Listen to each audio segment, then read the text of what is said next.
Hi everyone, it's Lindsay. Welcome back to another video. Today I want to share with you how to add dimension to your digital stamps.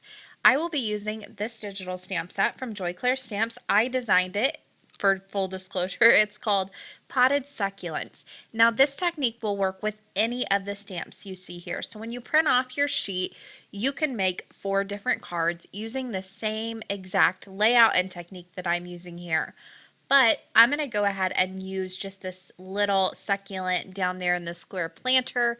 It's supposed to look like a concrete planter down there in the bottom left-hand corner. So I'm just going to trim it out very, very roughly with my scissors.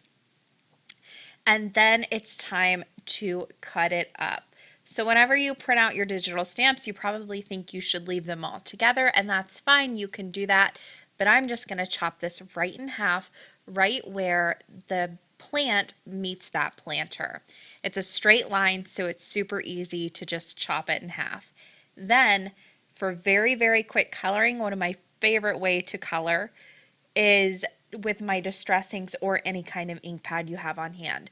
This is quick, it's super efficient, so if you wanted to make all 4 of those stamps into the same kind of card layout that I'm doing here, you can easily whip these out in about an hour.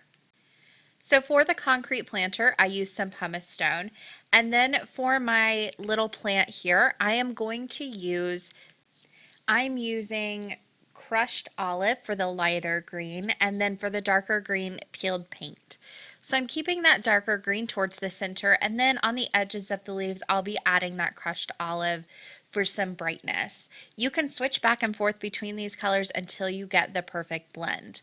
Then I need to go ahead and add just a little bit of blue behind where I'm going to place the succulent on its little cardstock. I want just a nice little haze, so I am using my Amazon brushes and Salty Ocean Distress ink.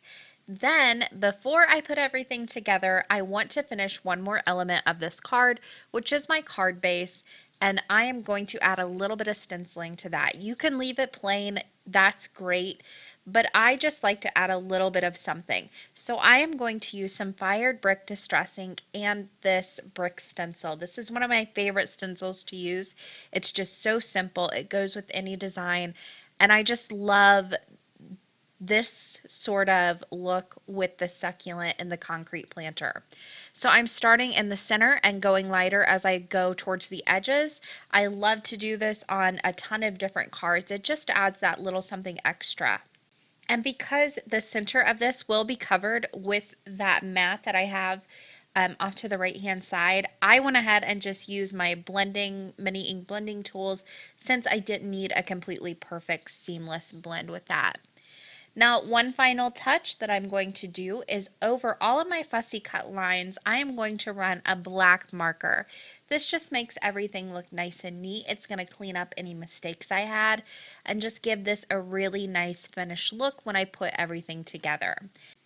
And of course, I want to add the sentiment as well.